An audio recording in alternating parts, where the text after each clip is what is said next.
Hi guys, welcome, welcome.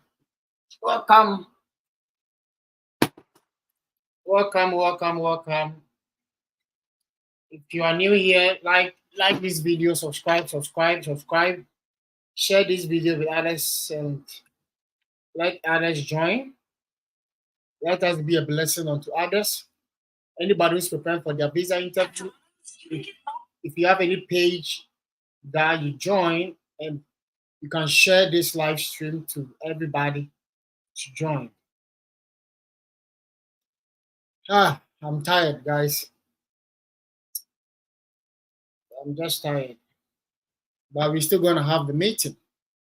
All right, let me share the link in the comment section so that anybody who would like to join us can or will be able to join us. These guys, they will not join the live stream early, and when my time is up, that's when everybody will be joining. And me, when my time is up, I'll just go. All right, so I'm seeing only one person live, so you can use the link and join me today. Um, Today's topic is what mistakes F1 students mostly make. Mistakes F1 students mostly make. I'm just trying to share the link to the other pages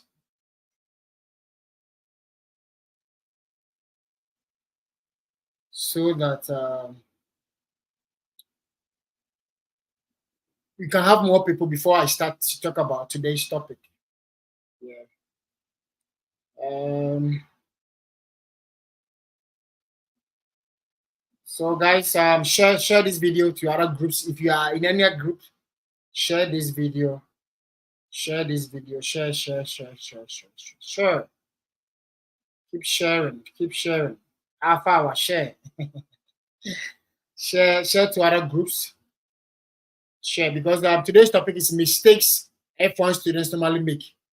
And I believe most students are going for their interview this month and next month. Most of the students are going for their interview in July and not August.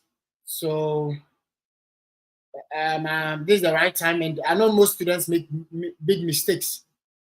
Make big mistakes. So guys, share this video with other groups and let them join. Let them join. We shouldn't keep this secret to ourselves. Let others be blessed, so that when they go for their interview, they don't end up making the same mistake. So if you are live, use the link and join us on stage. The moment I'm done, with today's topic, then we start with the what? The mock interview. We start with the mock interview. So use the link in the comment section and join us on stage as I share the link. And guys, this year I've fought many wars, and by God's grace, I've won most all of them or most of them. So today's live, I am live on Facebook. Facebook said there's a copyright infringement. So because of that, for the past 2-3 days, they were not allowing me to come live.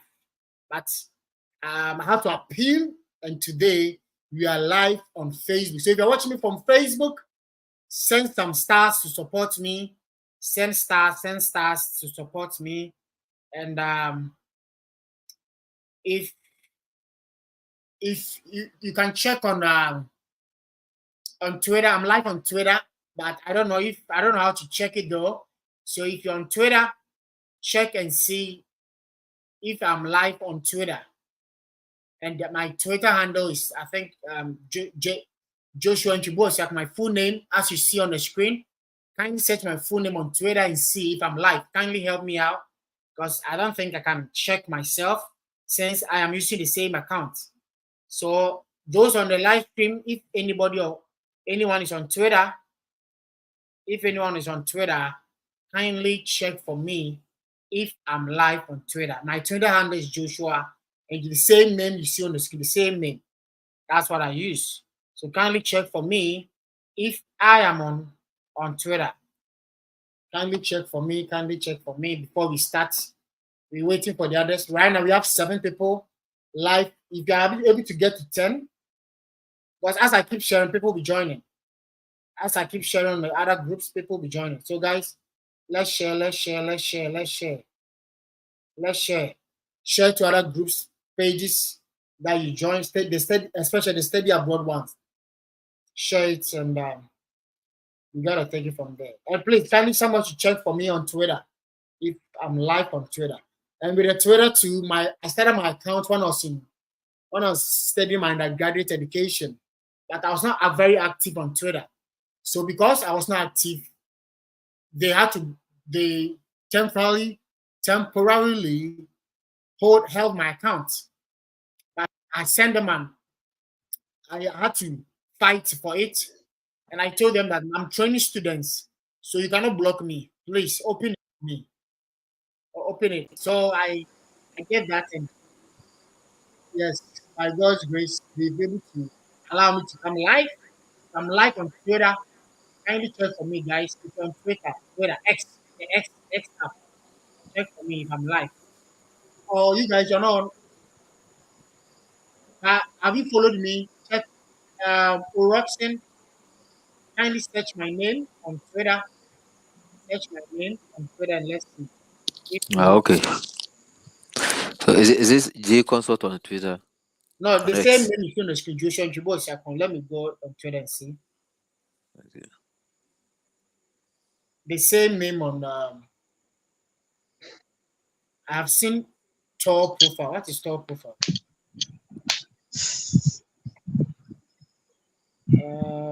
Let me check my profile. Yeah, or Joshua underscore Bosa. Let me put in the comment section. Or even if you search my full name as you see it on the screen, you'll be able to. But let me put my handle in actuality here. Joshua underscore Bosa. Kindly check for me. I want to see if I'm live on Twitter. So Oroxen, I just pinned my Twitter handle in the comment section. Kindly check for me if I'm live on Twitter. Kindly check for me.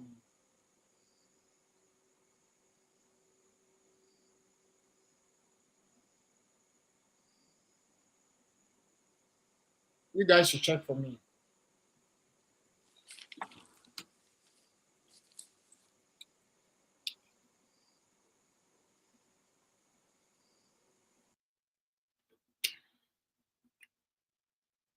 Yeah, also let's keep it rolling. As I know some of the guys are checking for me. So let's keep it rolling. Today's topic is mistakes F1 visas mostly make when they are applying for the F1 visa interview or when they go for the interview. And before you go for your interview, there are other things you need to consider. You need to get an appointment. You can't go to the interview without an appointment. You need to schedule an appointment before you go for your interview. And kindly check the time and the date of your appointment. If your appointment is August and you go in July, please. That's a big mistake. They will not interview you. They will allow you to go home and come back again. Right? And one of the main instruments is your DS-160, which is the visa application form. And that is what most students have issues with. That's where the mistakes normally come from. The DS-160 and the information you put on the DS-160 and the things you're going to say at the embassy. If every information you put on the DS-160 is advisable before you go for the interview, you'll be able to go through. When you submit your DS-160, you have the opportunity to take a PDF on your computer. Yes, a PDF of it. So once you're able to do that, go through the DS-160 before you go for the interview, because every information you put on it, you need to tell the visa officer the same thing. If you tell the visa officer something different from what you put on the DS-160, they will deny you, especially with also Japan. Yesterday, I told you that you know somebody in New Jersey. At the back of your mind, in reality, you know somebody. And the probability that you go and tell the visa officer that you know somebody is high. That is when you are not fully prepared, or your psyche is not in the right mood when you are the embassy. If you put on the DS-160, you don't know anybody in the US, but you go to the interview because you are suffering. Do you know anybody? Yes, I know. Yes, I know. You've lied. On the DS1, you say you don't know anybody. You come to the interview and say you know somebody. Inconsistencies. Inconsistencies. So you're going to be denied. Inconsistencies. Kindly check that. Kindly take note of that. Kindly take note of. Please make sure every information on the DS160, and that's exactly what you're going to tell the visa officer. If you are telling the visa officer something different, Roxy said he can't see me on X. That's why I said my account was temporarily on hold. I don't know. It was on hold, so I don't know if these people they've still put my account on hold. I don't know. Yes, right now I searched for it, but I didn't find it. You didn't see it there.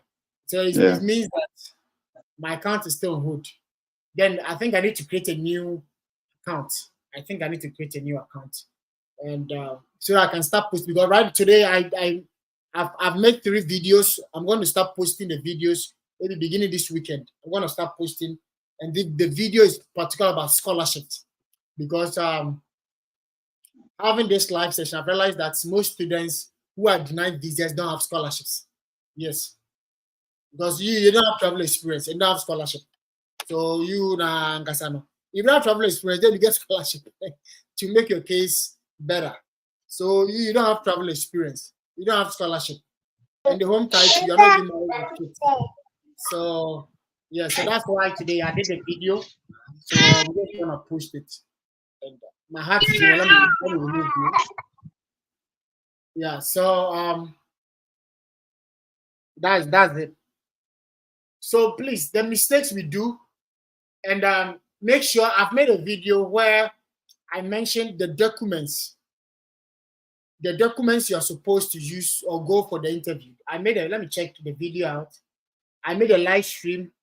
Let me check the kind of documents you are supposed to use in a compulsory and supporting documents. So we have the compulsory and the supporting documents.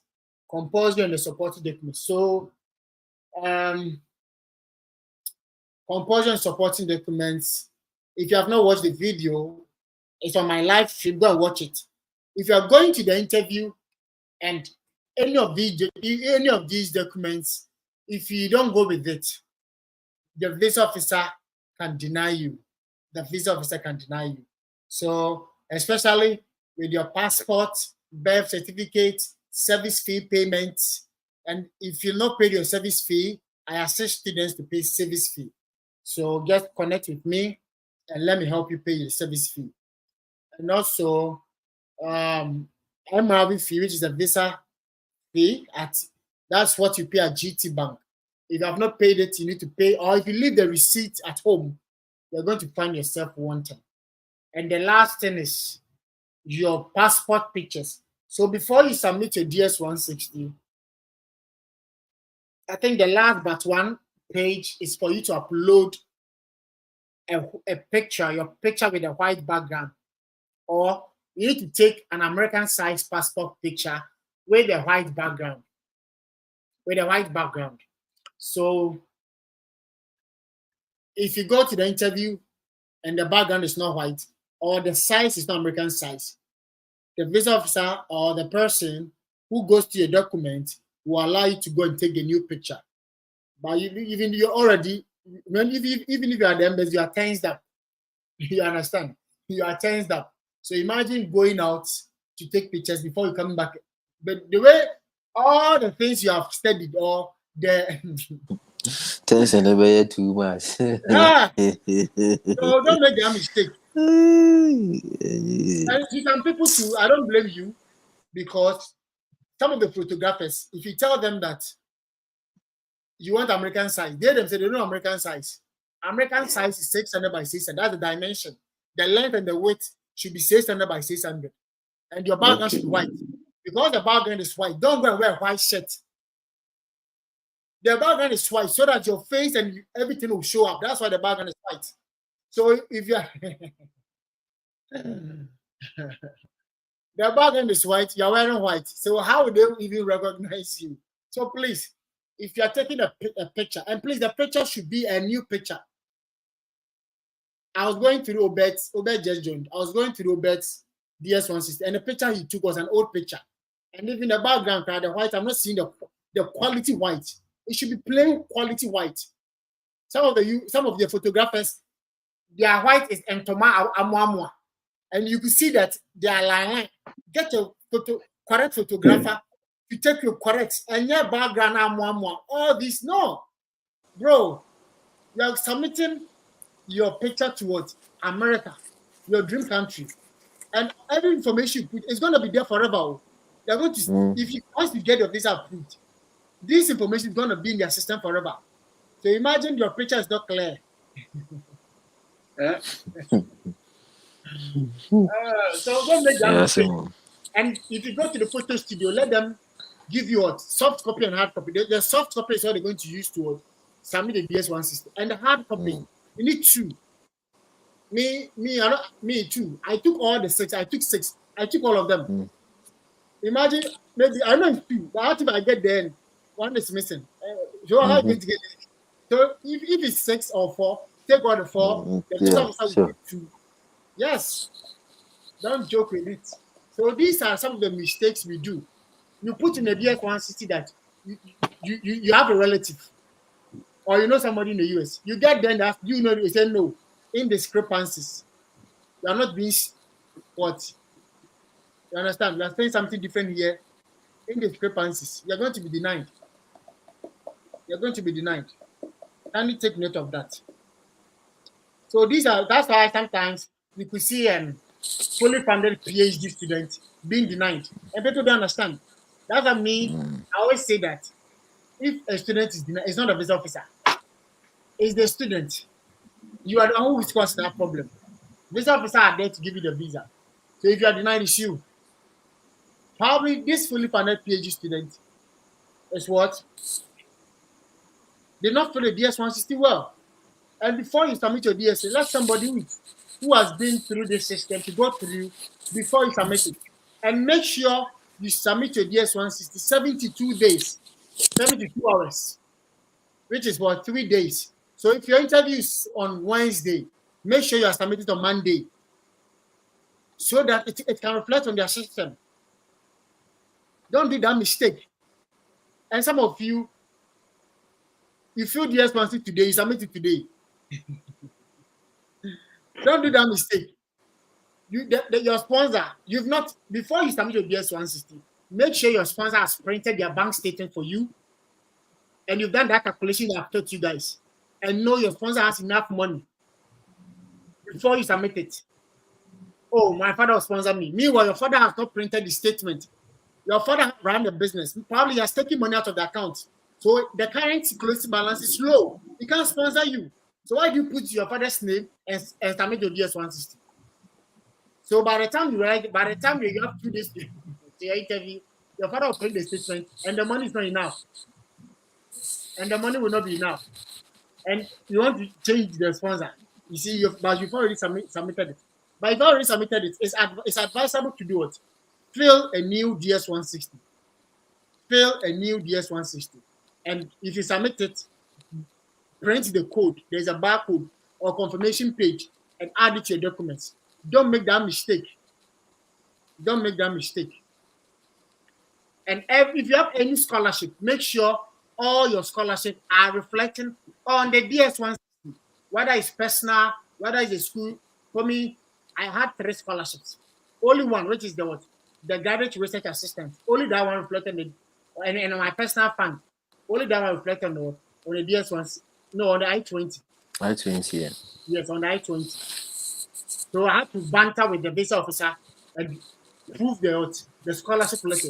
And if your school gives you scholarship, make sure they are giving you letters to that effect. Any scholarship your school gives you, make sure. So, Joseph, you've been awarded a 60,000 scholarship. Make sure your school is giving you a special letter to prove that you've been awarded that scholarship. Yes. But sometimes it might be on the I-20, the visa officer Do you have any proof that you are awarded that scholarship? You need that proof. They can give you official document to show that you have what been given that scholarship. Yes. Guys, I'm not gonna talk much. 20 minutes has gone.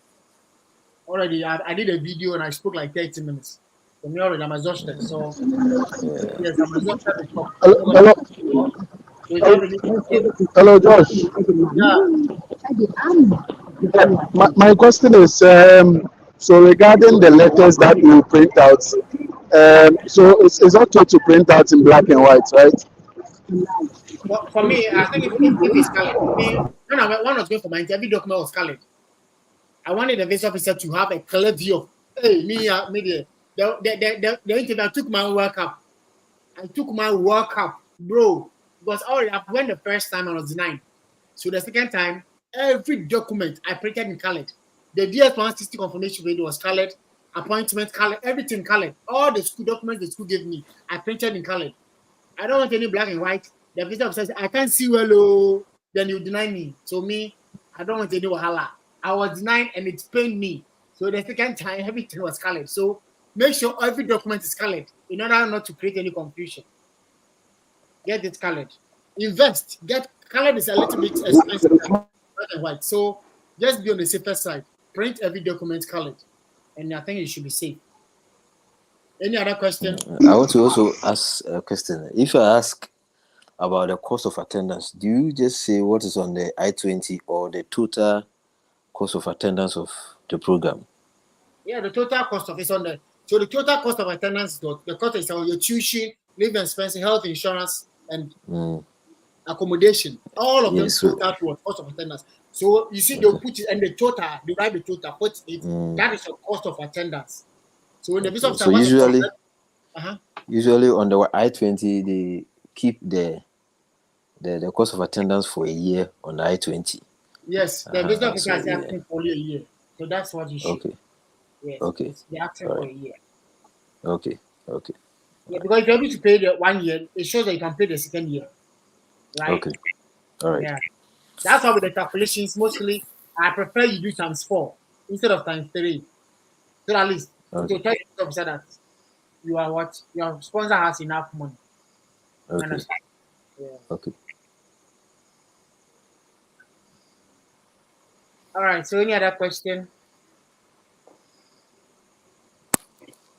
Hey, also your point. Mine is about the DS-160. Also your point. You're not asking questions. Hey, you just The DS-160. asking that question. You want to go and make a mistake, and you get denied. If you get denied, I'll fight with you. So if you're not asking any question. Okay. That's why I'm asking. Right now, I'm ready to ask you questions too. All right, I'm listening. Mine is about the DS-160. Go ahead and ask your question. Yeah, I've decided with my sponsor that we are going to find some other person who will sponsor me.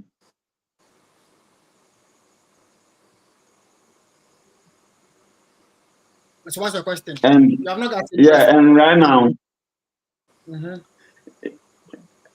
it's very difficult for us to change the information on the DS-160. So I want you to give us the instruction to that. You want to what? Like we want to change those information on the DS-160. So go ahead and change it. But how to go about it? Huh? How to go about that is the problem.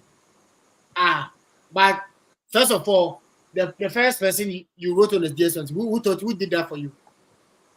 Okay, my sponsor did it. Oh, your sponsor did the DS-160 for you. He filled it for you. Yes. So if he filled it, where you go to and they ask him who is paying for this trip, he should change his name and put the new sponsor there. You understand? And me for the DS-160, I advise that even if it's done before he submit it, he should give you the logins for you to go through before he submit it. So that at least you have a fair idea of every information. And that's the mistake most people do. You allow somebody to fill your DS-160 for you. You don't go through, you don't know the information you put on it. Maybe I know your brother will say when he was failing, do you know anybody? And you say yes. But right now we are telling you to go and say no. You see, you go and you get denied. Indiscrepancies. Two different things. You see how At students first, always at first we didn't know your sponsors shouldn't be in the same state or city where the school is. So that's why. no problem. All right, no problem. Mhm. All right, so anybody who's So ready, unmute yourself and let's start the interview. I'm not gonna talk anymore. I'm already tired. So there's no questions. I'll come in again. Just if you're ready. Yes. So are you done with my 16 questions and answers? Yes, please. Yes, please. I have them scattered all around. I've gone through them. So did you give to your wife to ask you the questions after the live stream? Unfortunately, I stay away from my wife. She's in Tema and I'm in Doma. Hey, But I've so no problem. So what you're going to do is that yeah. screenshot it. Or you don't want Okay. your wife to know that you are traveling. Oh, she's away. She's away. She's Yeah, away. so screenshot if it's screenshot all the pages, send it to Okay. her. And I know Okay. I'm sure every evening you talk to her or you don't talk to her every evening. Oh yeah, I even do video chat with her. Yeah. Exactly. So screenshot the what you've written, send it to her. So Okay. anytime and when you're done talking to her, oh baby, Mm-hmm. ask me the questions. You understand? Okay. Okay. Yeah, and she'll be Okay. asking you and say I'll be responding. So go through and see if what I'm saying is exactly what I've written. What I've written. Okay. Okay. You understand? Okay. Yeah, All right. I think it's perfect. All right. So what's the cost of attendance? The cost of attendance is 83,280. And $83,280. yes, and how much were you? What scholarship? How much scholarship were you awarded? I was yes. Hold on. Yeah, mo. I'm Adam. Mr. Hapa. So you're not tenants need be frame.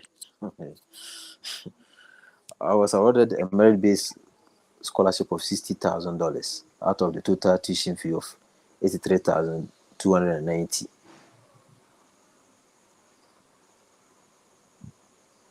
So how were you able to secure that scholarship? That huge scholarship?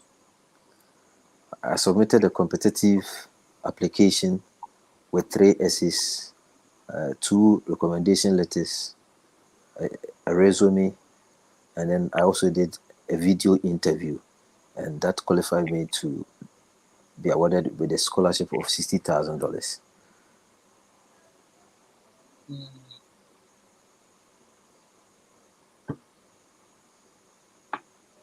So why did you choose this university? I chose Washington University Olin School of Business because when the school offered me a merit-based scholarship of $60,000 out of total tuition of a total cost of attendance of 83,290. Again, I chose this school because the school is ranked number 26 among best business schools according to US News and World Report. The school also has an experiential learning center where students have the opportunity of hands-on learning, where theory meets practical. And the Center of Experiential Learning is connected with about 135 organizations where students have the opportunity to go and learn real hands-on practical experience. Again, the school has a small class size which encourages classroom management and one-on-one interaction with lecturers. And so that gave me, or that made me select this school above the other 3 universities as I applied to. And again, certificate from this school is also recognized worldwide because it is accredited by the 3 most recognized business accreditation organizations, such as Association to Accredited Collegiate School of Business, How did you hear Association about of. this university? I did a business webinar which was organized by Harvard University, and so after the that this webinar was partnered by most of the best universities or business schools in the world. So I had an interaction with some of the universities, and I settled on Washington University Olin School of Business.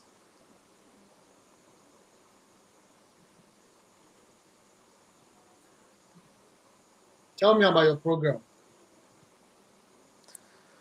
The Master of Accounting program is a 33-hour credit course program.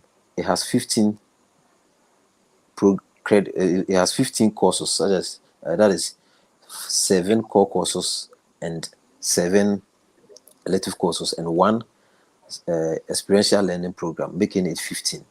It has the core courses has 16.5 credit hours, and then the elective courses also has 16.5 credit hours, making it a total of 33 credit hours.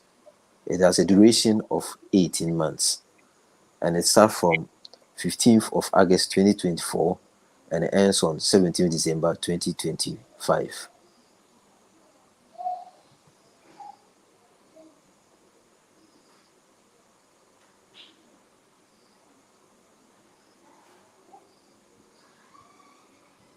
What will this program do for you? A successful completion of this program will qualify me to get the requisite skills and knowledge to come back to my country and help Ghana Education Service in Doma Central Municipal Office to address these 2 challenges that I've found out from many schools in the municipality, that such as financial mismanagement and financial misapplication. And this program will also qualify me to take the position as Chief Accountant for Doma Central Municipal Education Office, and will also help me to perform roles such as financial reporting, bookkeeping, auditing, and then tax compliance.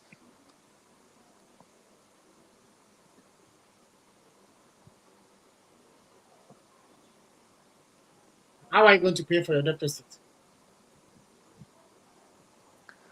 I was awarded a scholarship of $60,000 out of the total cost of attendance of 83,926.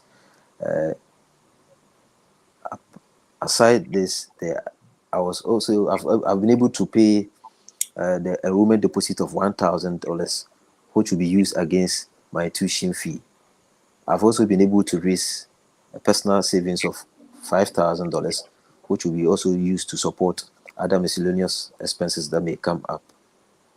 Apart from this, I've also secured a loan of $15,986 from the school, which will be paid after completion to support, and this will add up to make the entire tuition fee. My brother, in the person of Kevin Aminume, will be supporting me to take the deficit of $27,986. He is a businessman who has a business turnover of about 3.5 million Ghana cedis, approximately $2.3 million. He is a businessman who is into importation of original goods and motor parts. He sometimes goes to China himself to purchase the items and bring it back to Ghana. So he decided to support my education because he believes in the value addition that this program will add to my profile.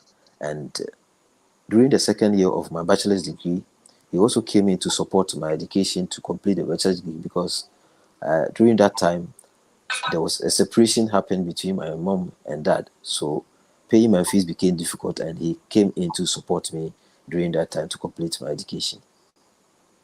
So why would your uncle sponsor you? My brother believes in my abilities, and he knows the value of how this program will add up to my skills, and he believes that being able to get a scholarship for 60,000 that means I have the credentials to perform, and so he decided to support me in my education.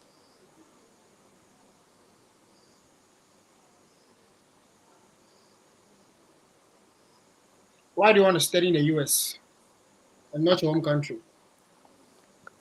So my home country, Ghana, equally has better universities, but I chose to study my education in the US because the US universities has top-notch research centers where students are offered cutting-edge research facilities. Again, US schools have experiential learning centers which give students hands-on practical experience.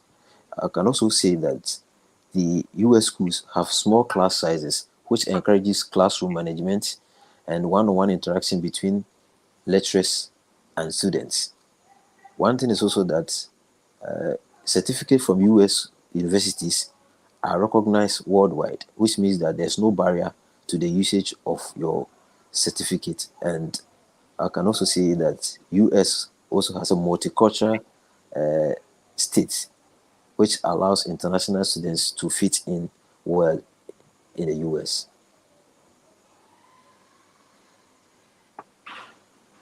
Do you know anybody in the US? No, please, I don't have any relative or anybody in the US. Have you traveled outside the home country? Yes, I've traveled once, and that was to Ivory Coast during the African Cup of Nations. What program are you going to study? I'm going to study Masters in Accounting. Okay. So can you tell me about your undergraduate education? I did my bachelor's degree in accounting at Kalik University College of Ghana.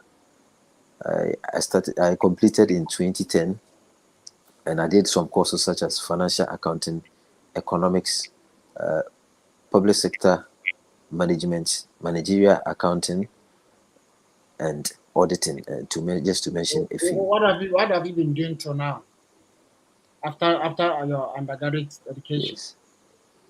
Right after my undergraduate education, I did a mandatory national service, and right after national service, I was employed as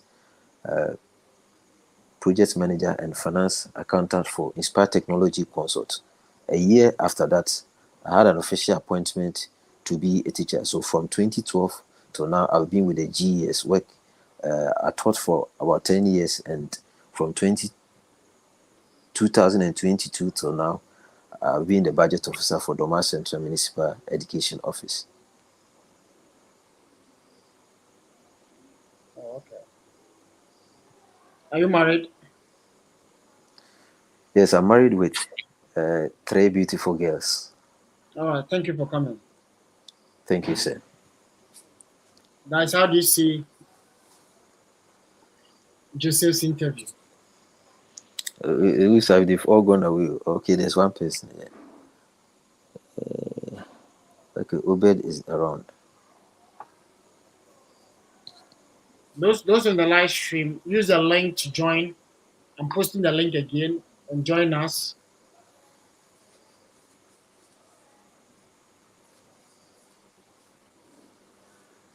But Joseph, I think you still do not talk about the scholarship. Why this university? You still do not talk about. Yesterday I corrected you. Today I started with that too. That was the first one Really? I mentioned. Yes. Are you sure? Yes, it was the first one. Once you said why this school, I said I was awarded a merit-based scholarship of $60,000. Yes. That's great. Yes, but for me, I think you need to keep coming. You need to. Yes. You need to speak a little bit. Yes. Okay. I mean, that's really the problem. So when you're angry at your wife, is that how you speak? Usually I don't even talk. I just walk out. Then later I come in. Really? So even if your wife does something you don't like, you don't get angry and talk, eh? At the initial stage, of course, I will show up. Then the way you get angry, yes. So at least you should use the same. Okay. That I should add a little bit of aggression. Yes, aggression. Okay. Understand? Right, at least so that you see, when you speak like this, you see, some people speak so articulate, but when they get to the police officer, then they start being nervous. So they speak in a low tone. You understand? Yes, already you are speaking in a low tone. So imagine when you get to the embassy, then the visa officer will not hear anything. The visa officer will not hear anything. You understand? Sure. So for me, that's what I am going to Southern Connecticut State University to study my master's degree in chemistry at what this university located in the state. You understand? Let them, you understand? Okay. Hey, Yes. add them. Matthias. And look into the eyes of the visa officer. It's very important. That's the mistake. Sure. We are talking about mistakes students make. Look into the eyes of the visa officer.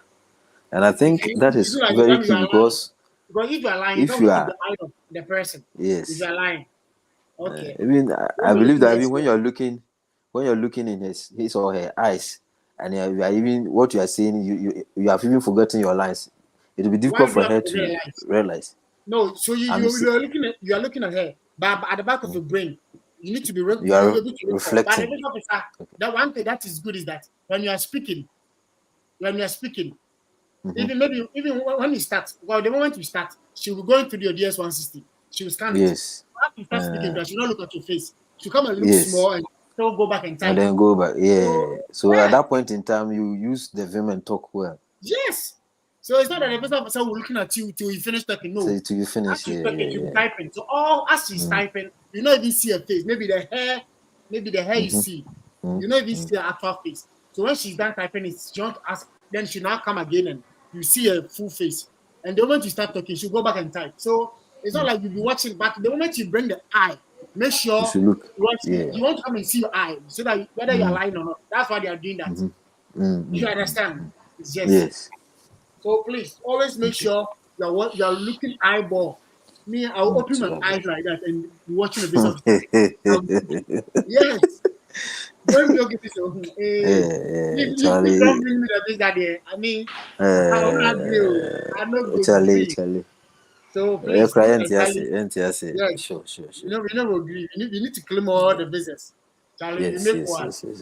All right. So Jesse, thanks for coming in. Tomorrow we're going to see. Okay. All right. I think I need to go through one of the transcripts. Then we take the next person. I don't know if today. Those who went for the interview today, I don't know why they're not sharing their transcripts. Why? Joshua, can I do mine before maybe you do the transcripts? I just go home and I have to get onto a work call. Oh, okay. All right. So tell us about cost of attendance.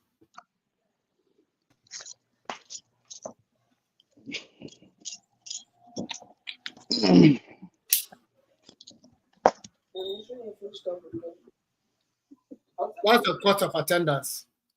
And what program are you going to do? In which university?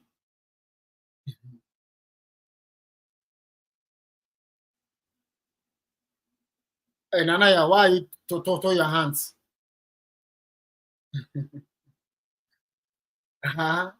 Obed, we can't hear you.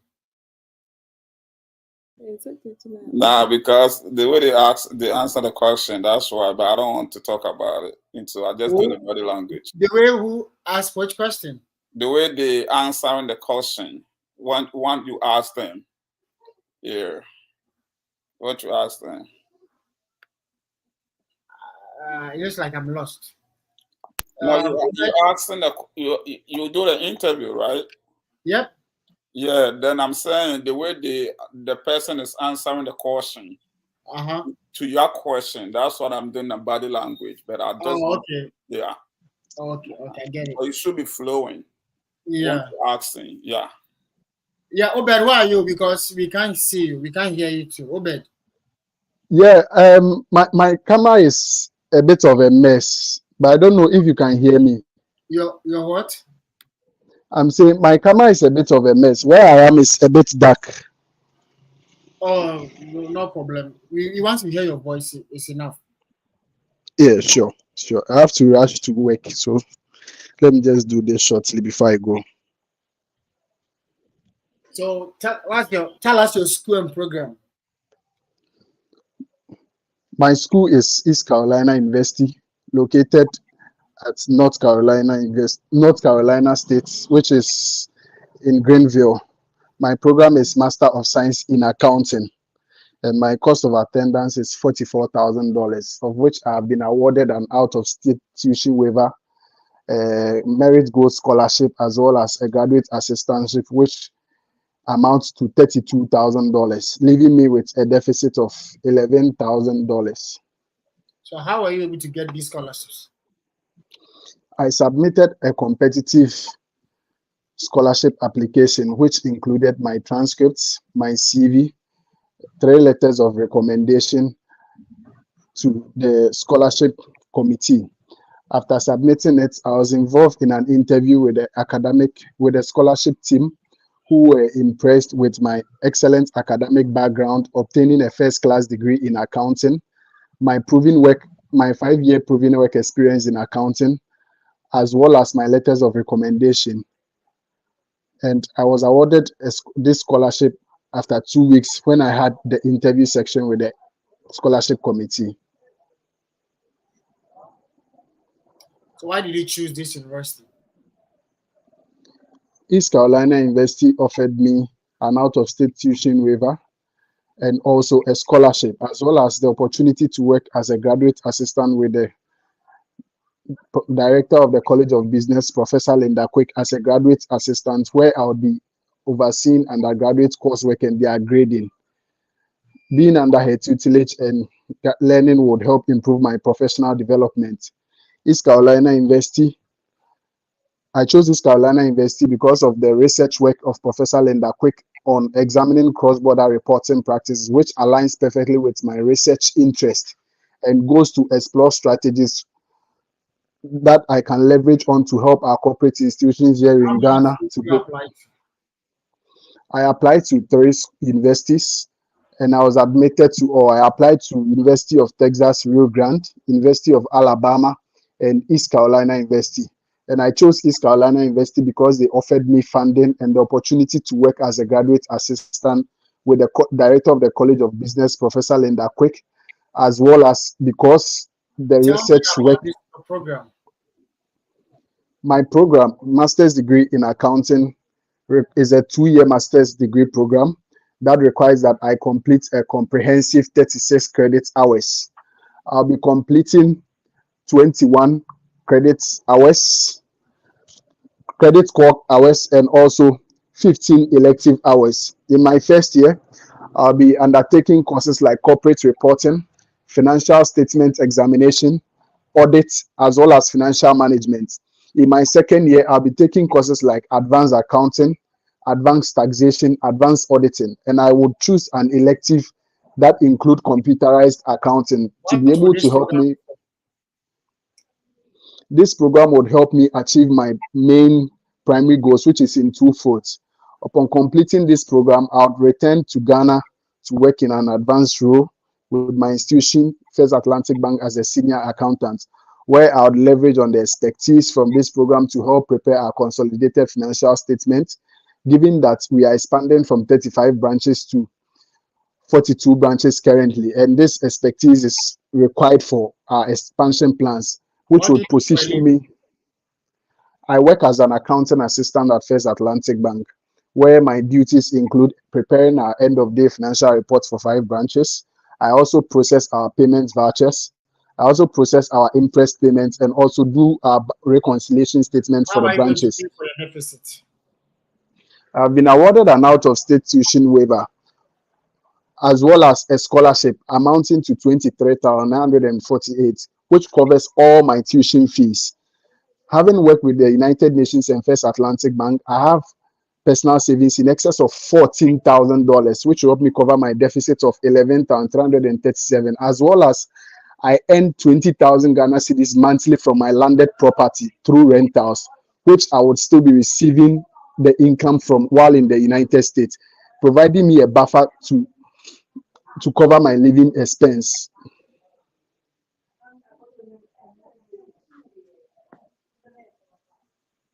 Do you know anybody in the US?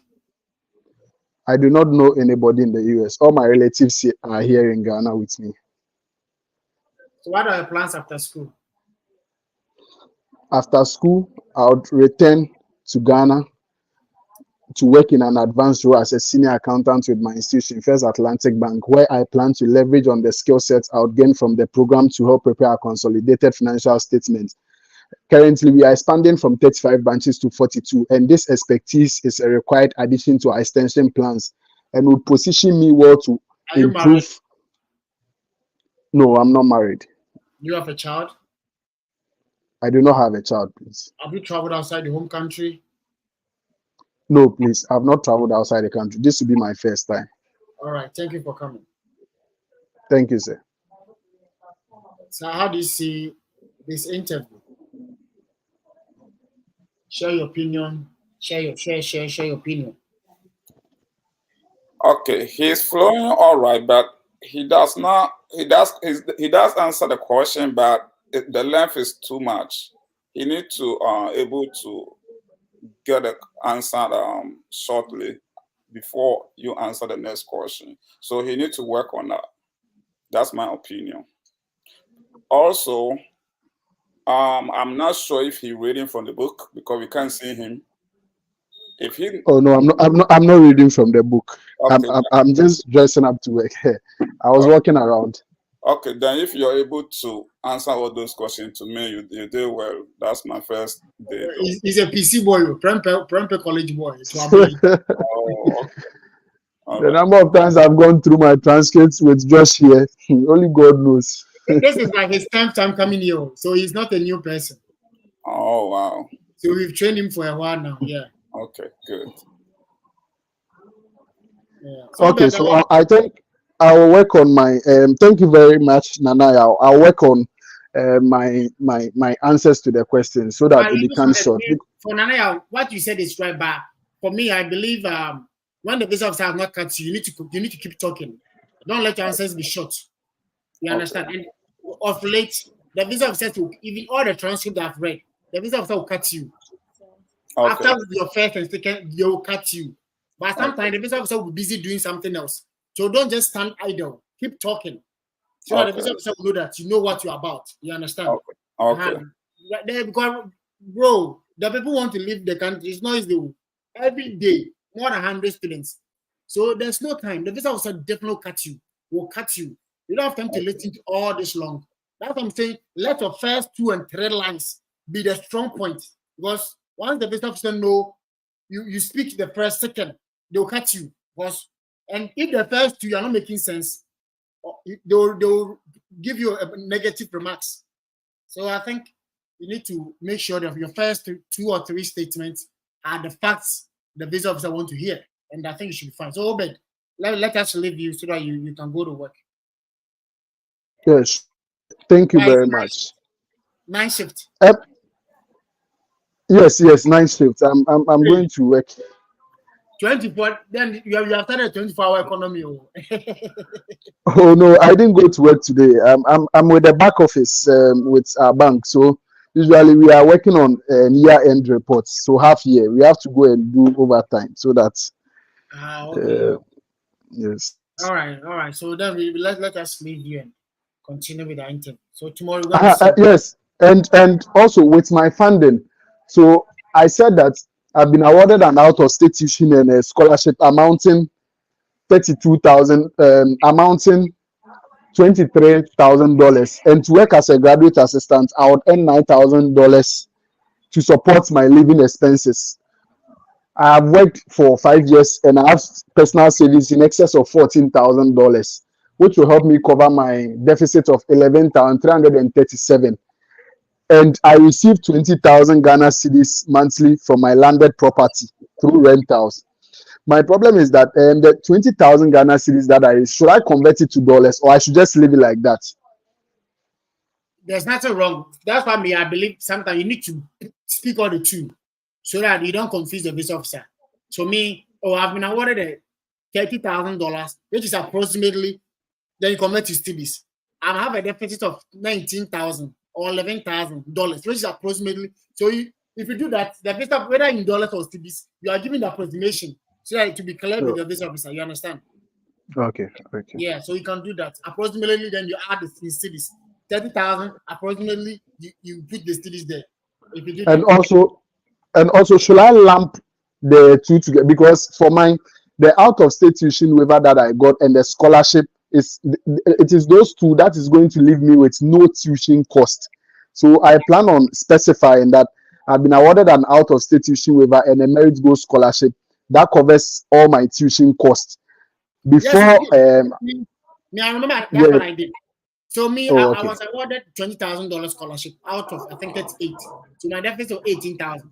So if you're able to tell the visa officer, so all the people who are listening to me, please check the tuition and check the scholarship.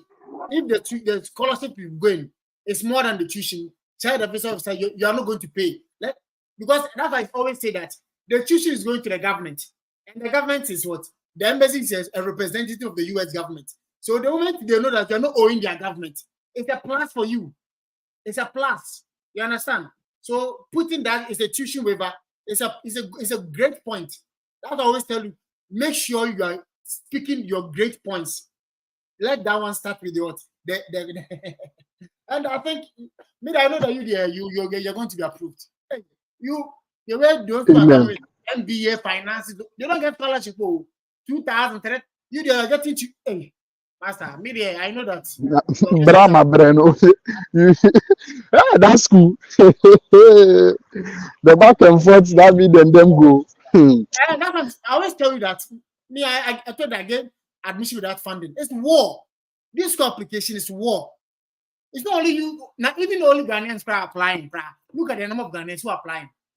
The whole world, though, maybe you people are not seeing what I'm seeing. You are going to compete with the whole world.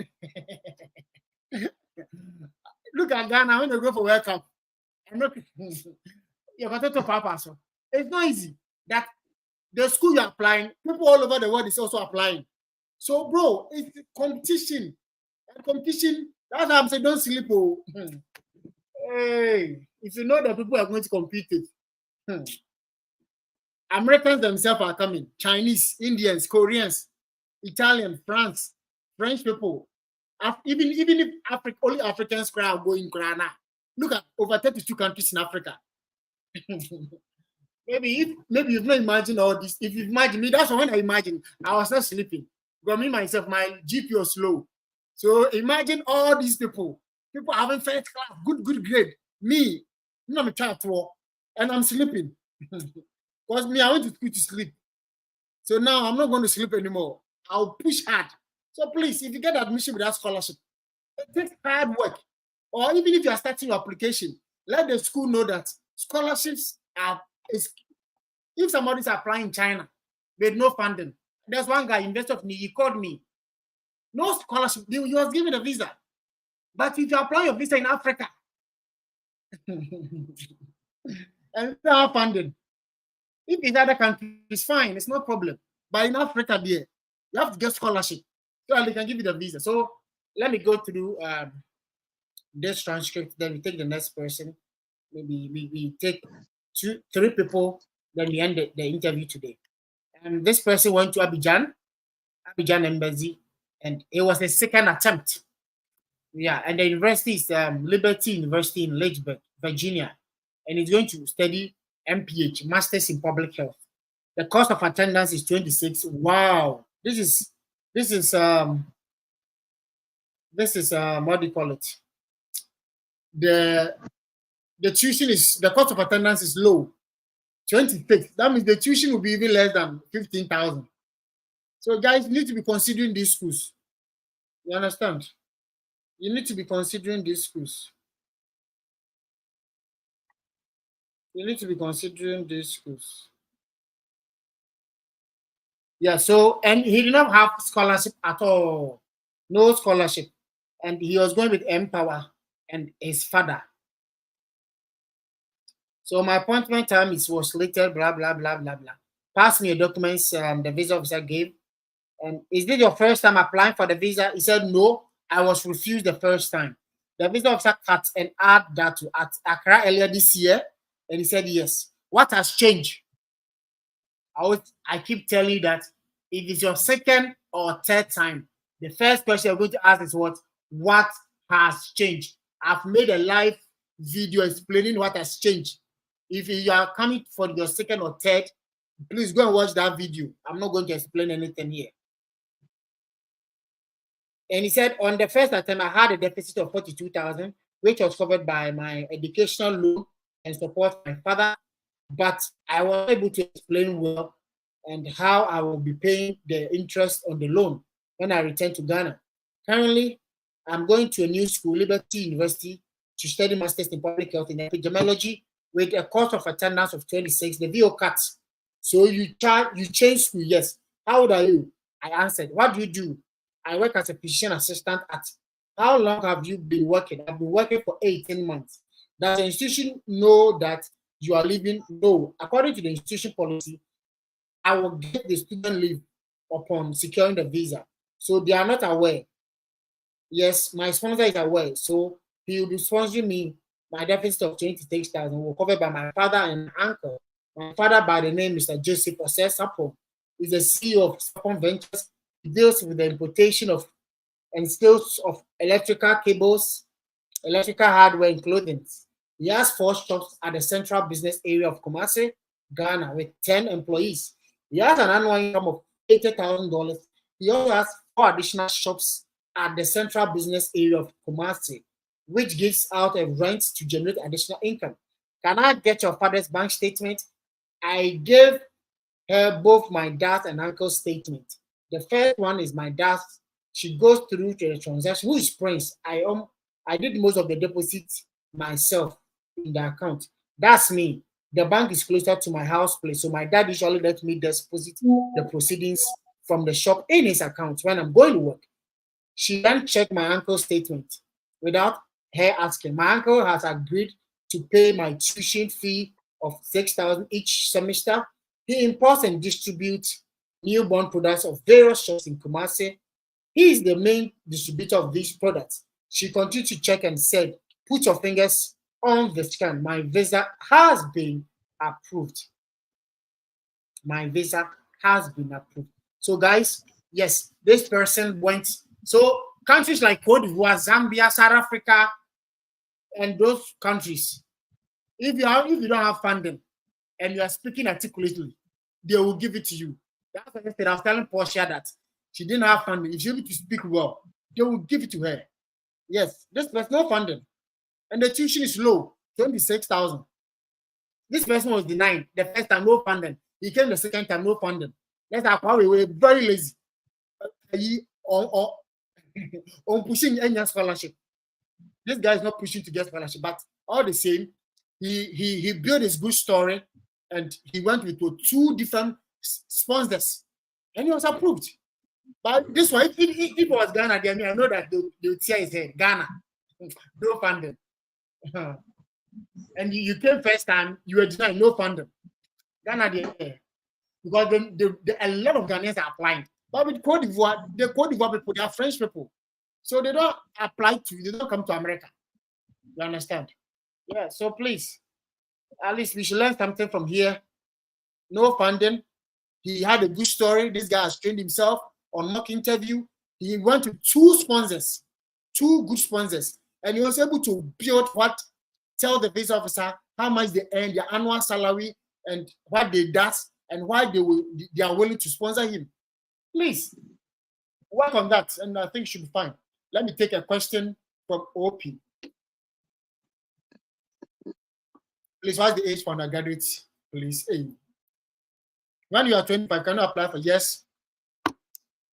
Bro, if it's your dream to study in America and you are 30, apply. Don't let anybody this. If it's your dream, chase that dream. I don't discourage anybody from chasing that dream. Even if you are 40 and you want to come for undergraduate, chase that dream. Tell the visa officer why you graduated and you did not do it. It's about you building your self-confidence. Everything is possible in life. If somebody went and they were 30 and they got denied, that means you should be denied. Everybody has their destiny. There's this lady that we speak every day. She's in California. We all went to the embassy the same day. And she said, hey, so you are the JC consult. You there, you warrior. So every day you're posting on our page. I didn't know it was you. And that was how come we became friends. We exchanged number and we all came. We all approved. You understand?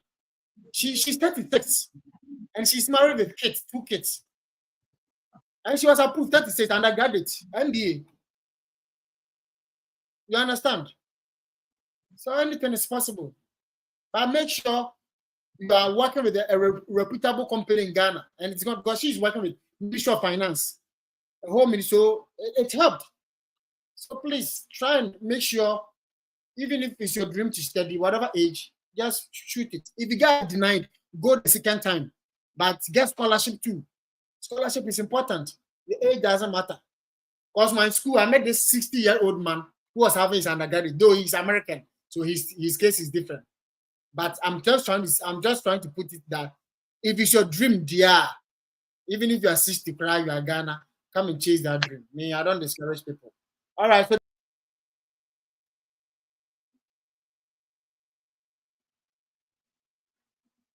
hey, nobody's okay. Then let me end the live stream. If nobody's joining.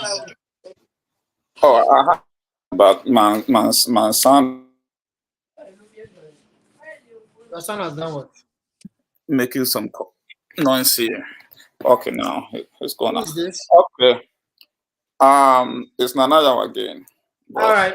Can you see? We need to see your. We need to see you. If you come live, put on your video. Live, yeah. But we can't see you.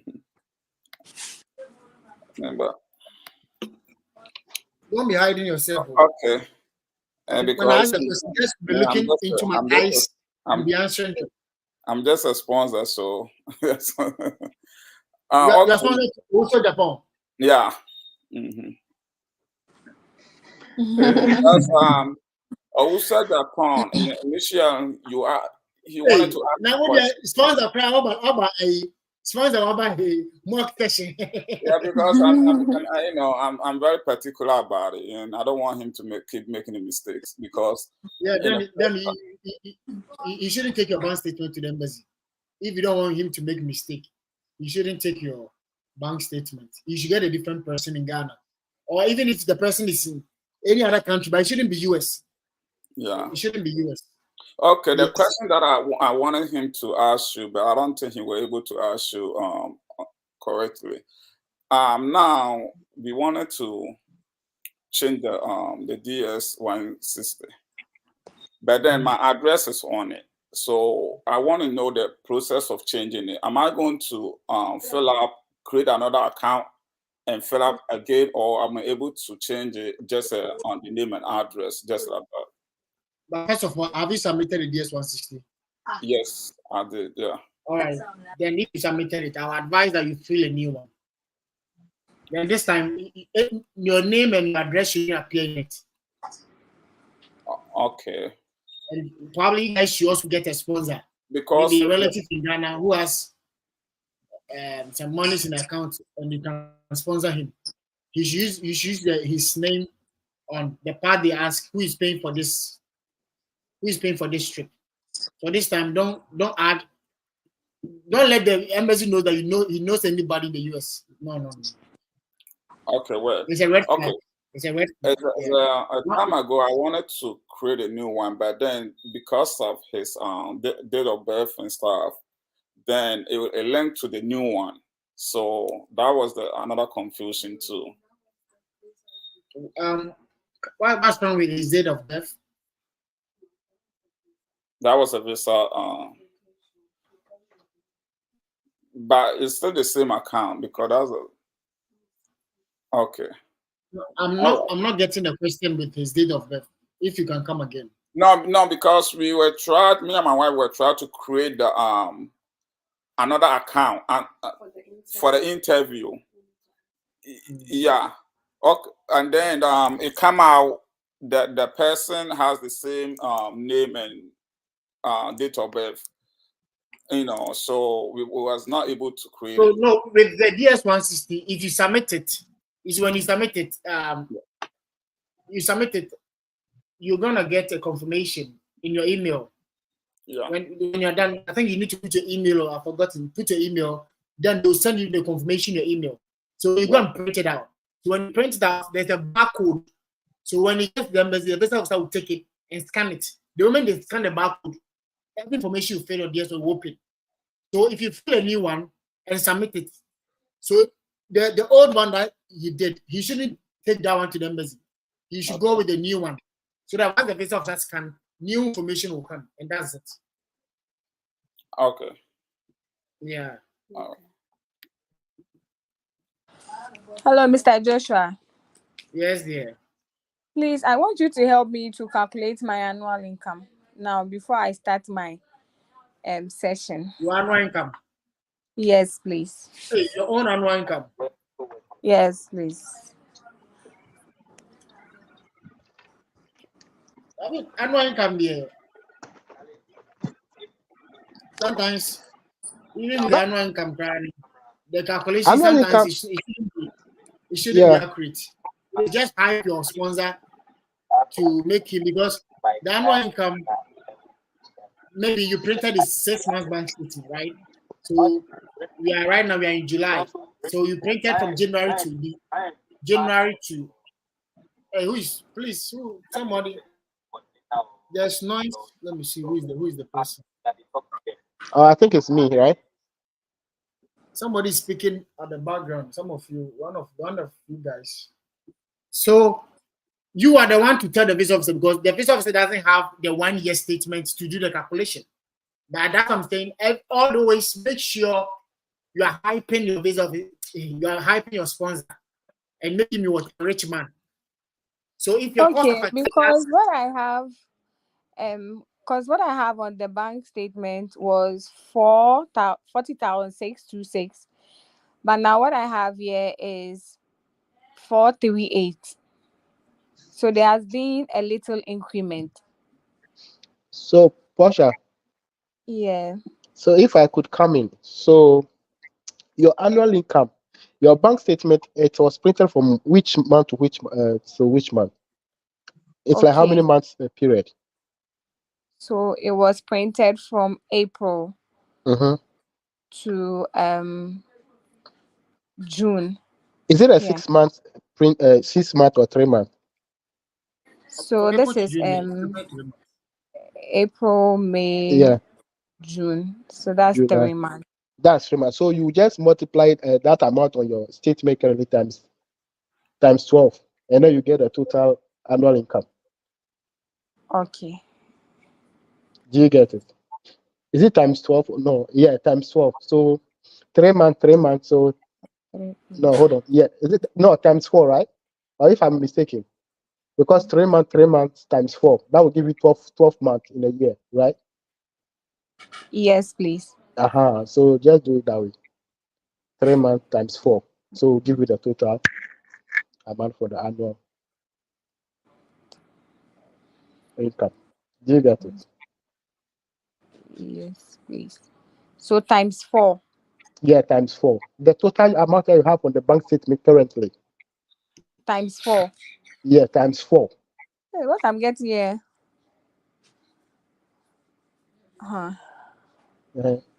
What did you I'm get? having 1,754. Yes, so it means it means so for the period of 12 months. That is how much your bank's account will be actually having in your account. So this is in Ghana cedis. Yeah, it's in Ghana cedis. I have to get this in dollars. Okay. So if you can convert it into dollars if you want. Okay. Mr. Joshua, I think am I right or it's wrong if we should go ahead doing it that way?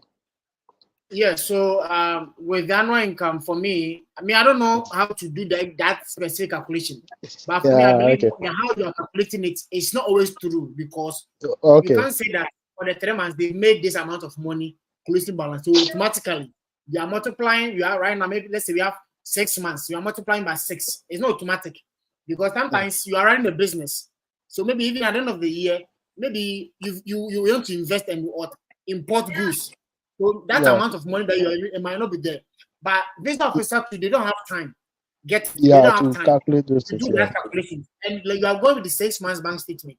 That's why I keep saying, whatever information you are giving to the visa officer, that is what they are going to take. Looking for, the cost of attendance or your tuition is 20,000. You understand? And your sponsor, you are telling the visa officer, oh, my sponsor makes an annual income of 100,000. So immediately, the visa officer, the simple calculation you're going to do quickly is what? Deduct 100,000 from what? Your cost of attendance, and see if your sponsor is deemed fit to sponsor you. That's the simple calculation the visa officer will do. So if it's 80 and your cost of attendance is 20, so if your sponsor pays 20,000 for you a year, he's left it was 60,000. So at least 60,000 is not bad to run a company for a year. But your this thing is 20,000 for a year, and your sponsor is having, you say, oh, one sponsor and an income of 40. Hey, so that means if your sponsor pays 20, he left $20,000 is not good a whole year to run a company. So that means that sponsor is not deemed fit to sponsor you. You understand? So that's how me that I believe that if your cost of attendance is 40,000 and those let the visa multiply by 4, oh, my sponsor is not $160,000.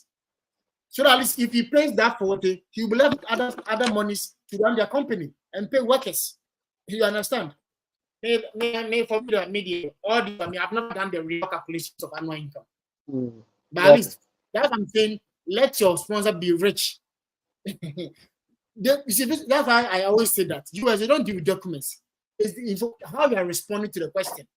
So if you are both, my sponsor earns 100,000, how you are confident? That's how the visa officer will believe you. You understand how confident you are. Yeah. So that's, I think for me, I think that's basically. So I hope your question has been answered. Yes, please. Mr. Joshua. To make a rich man by force. So interview today. Yeah, so anybody who's ready, can mute yourself and let's. So you take me. I'm not feeling too well, but let me do it quickly and then I can do other things. What's your hospital? But we are not feeling well. Okay. Come again. Okay, let's go. Tell me about your school. What's the name of your school? The program, course of attendance, and scholarship. Okay. So my school name is the University of Toledo in Ohio. And then I'm going to study business statistics on focus of in applied business analytics. And my cost of attendance is actually $33,000 US, and I have an out-of-state scholarship of $8,492 US.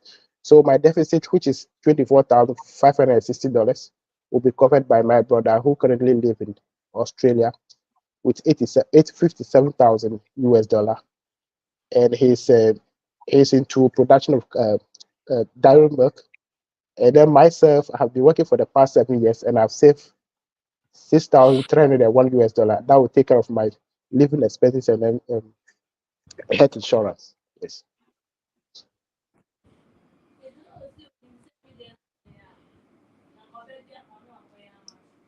Oh God! So how did you hear about this university? So through online research and various portals, I've been able to come across University of Toledo. So, and the school is very unique to me because it offers both applied business analytics courses and then business analytics courses. So I decided to pursue this program in University of Toledo. Again, I'll be having the opportunity to collaborate with Professor Rahel Scoffer, who uses prescriptive data analysis to determine customer behavior, trend, and then marketing performance. Why did you choose this university?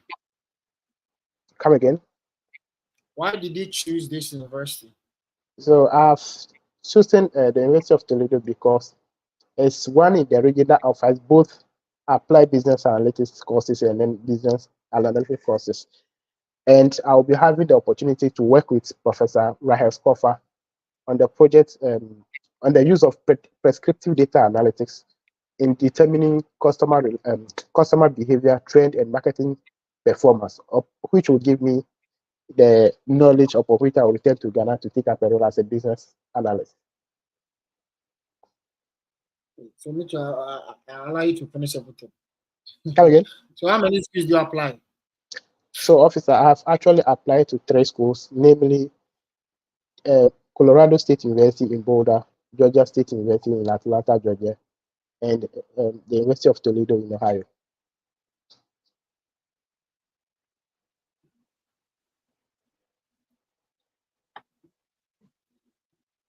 Tell me more about your program.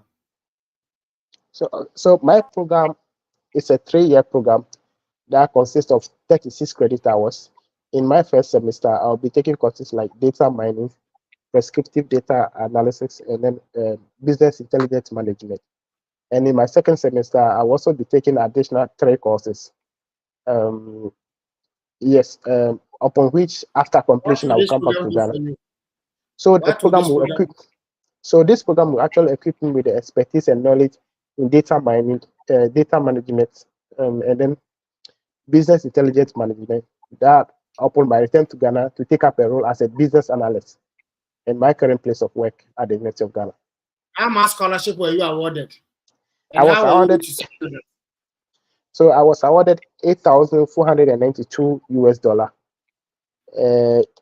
which is an out-of-state scholarship due to my stellar application package, which includes my CV, my transcript, and then a strong 3 letter of recommendation in addition to my SOP that highlighted my career goals and then my career, yeah, that highlighted my career goals, please.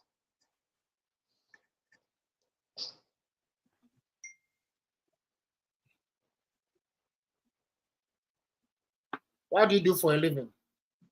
So I currently work with the University of Ghana as a marketing officer, where I serve I currently work in the University of Ghana where I serve as a marketing officer, and my roles are I conduct marketing analysis to understand the target audience and competitors. I collect data, analyze to identify market opportunities and challenges. I develop implementing marketing strategies and promoting campaigns. That's what I do currently at my current place of work. How are you going to pay for your deficit? So my brother, in the personal belief, Dejo, who is in Australia and currently teach at Murdoch University, will be covering the part of my deficit. That includes my tuition fee and then my living expenses with an amount of $57,560 US. And the rest will also, like myself, I have like myself, and I've been working for the past 7 years. We also take part of the payment that includes my health insurance and then my living expenses with an amount of $6,301 US.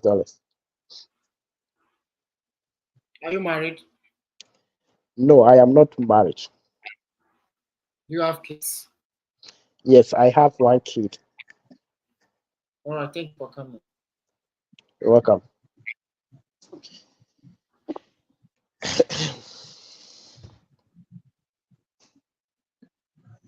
Guys, what do you say this interview? Bro, have you done my 16 questions and answers? Yes, I've done your 16 questions. The 16 questions, have you done it? Yes. And have you been going through them? Yes, I've gone through them this afternoon. So by this evening, I've not gone through them. Oh, and after the interview, to try and go through again. Yes, I think it's helping a lot because per the answers that you are providing to them, I think that it's helping. So I'll keep on watching it for my interview day. So I think that'll be fine. My content helps. That's what I'm using. Today, the video I recorded, I let them know that I've been doing live section. So the problems I hear when whatever, like on the live session, whatever problems I encounter, because I go through transcripts, and most of the students who are denied it, those who are funded. So right now, for my next 3 videos I'm going to post, it's all about funding. Universities that are giving scholarship in specific programs, how you're going to get scholarship. Like, that's where I'm hating, because that's the 80 students are denied every day because we don't have funding. Let's face facts. Funding is a big challenge. Do you think with my funding that will be okay, even though it's not enough? Somebody will be general funding. That's what I'm saying. Even if you have funding, I'm not saying that if you don't fund what you're going to be denied. If you don't have funding and you have a good story on how you're going to pay, that's what I'm saying. All hands are not the same. So if somebody didn't have funding, they were denied. Doesn't mean you to be denied. It's about your story. Everybody's story is unique. Your story. That's what always make your story unique. Stand out. There's something. Your story. Yeah, there's something I wanted to also put across. Like when they ask you why did you choose this university, there's some key things that I've actually found on the school website that I wanted to also put across. If you think that would be okay for me to also see. Hello, can you hear me? Yeah. Yeah. So what I've actually found out from like on the school portal is like they are saying that the University of Toledo is a world renowned, like has a world renowned museum, school of arts, and then zoo at University of like located to the University of Toledo. So I wanted to ask if it's possible for me to add such a things to it. But if it's not, you can just advise me not to. Me always say that speak about this, but you don't. The visa officer will not allow you to talk plenty. He will not allow you to talk plenty. Okay. So your first 3 lines, you should be strong ones. Your scholarship, the professor you're going to work with, that professor's work aligns with your current job or current goals. These are the parts you need to speak. The others there. If the visa officer has not cut you, then you never can go ahead and talk about the non-fact ones. And the major points are the scholarship. Yes, and the research you're going to do, the class size. You understand? So that's what you need to focus on. Okay. That's what you need to focus All right. But how do you see the performance today? Even though it's not at the level, but there's no room for improvement. Yeah, thank you. Me speak facts. It's not about you speaking long. Yeah. Speak the facts. Yeah. My interview is actually next week, Thursday. So next week. So that's why the 60 questions. I interview just once. Give the question to somebody who's close to you. After this question, let the person keep asking you. I say 10 times a day. So please, if you're not doing 10 times a day and you go in or denied, blame yourself for maybe I'll give you the guidelines.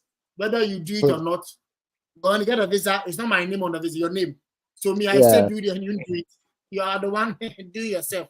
So visa is not any wage. We give it to you, you're not doing the 60 persons. Do it 10 times, you're not doing it. You go and you're denied, and you say it's a house switcher. Maybe when it comes to visa, I don't believe in any house switcher. It doesn't. The embassy has requirements. Meet it and get a visa. If you are applying to New Jersey and you know somebody there, you'll be denied. So this is not house switch. It's their rules and regulations. But they know after you run away to that person. So this is not house switch. It's with everything. You make it rich, spiritual. That's next person. Next person. Please let me ask you my question. Sorry? I'm asking one question. I'm here. Also, what's your question? I'm listening. My question is, changing the DS 160, will it have any effect on my interview date? No.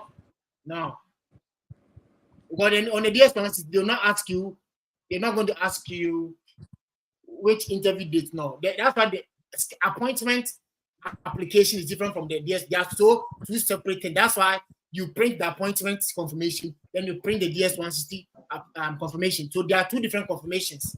So you're going to add all of them to the interview. Meaning, hello, there is no need for me to buy new MRV fee before I change the DS 160. Let me send you my account so that you people will send it to me.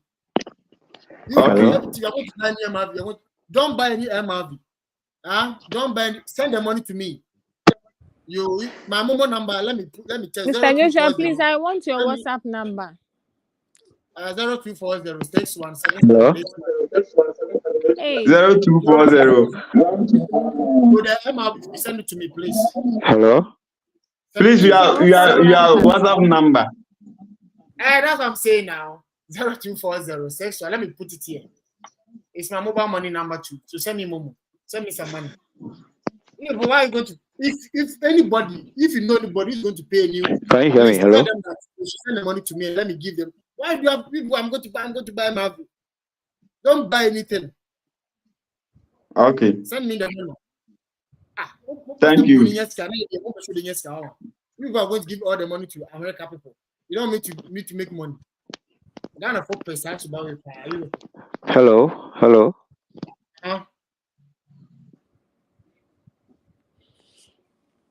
Joshua, please, I'm ready. All right. Tell your school the program cost of attendance scholarship. Okay, so my school is Worcester State University.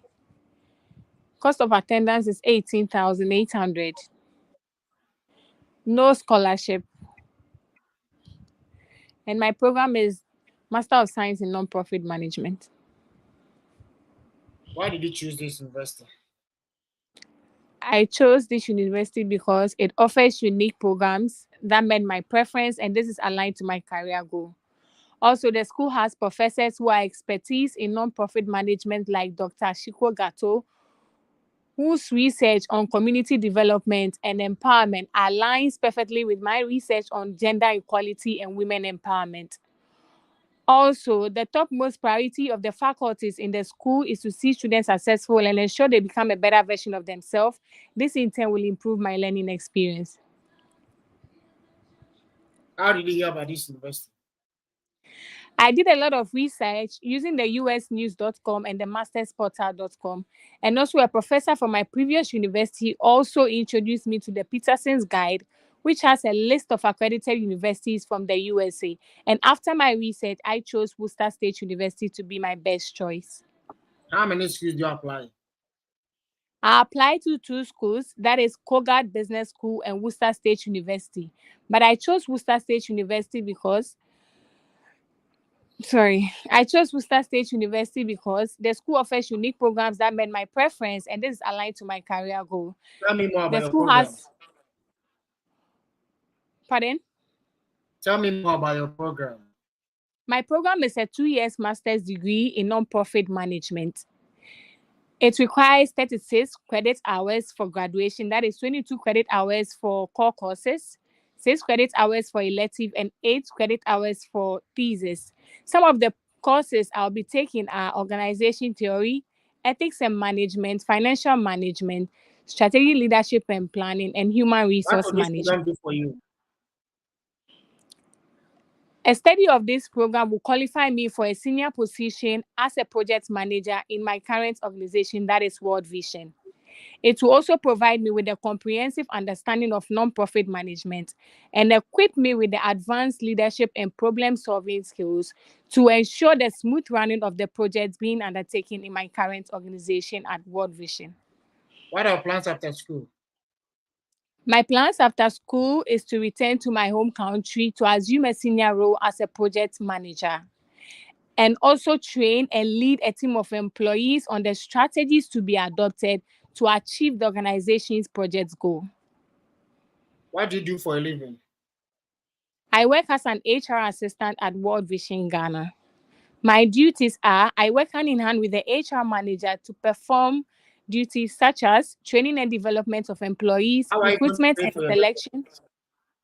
How are you going to pay for your deficit? My deficit will be sponsored by my husband. He is in the person of Mr. Derek Quay. He works as an electrical engineer at the Electricity Company of Ghana, and he also creates cable lanes for some telecommunication organization institutions in my home country as well. He makes How an much is annual your income of $1 million. Pardon? How much is your deficit? My deficit is 18,800.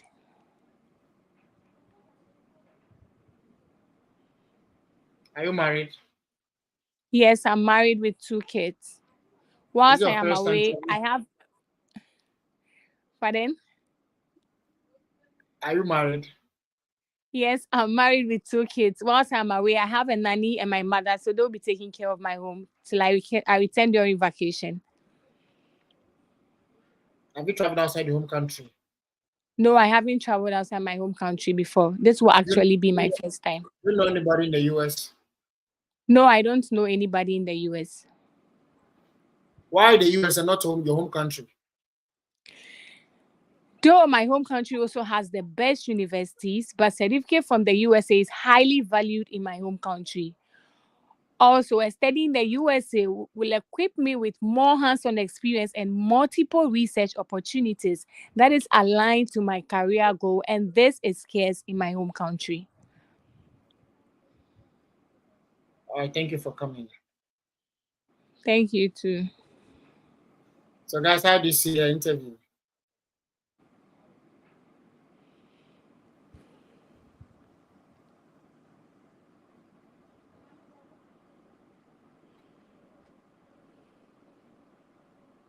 I think you did well. So keep coming and keep on improving. Keep going through the 16 questions.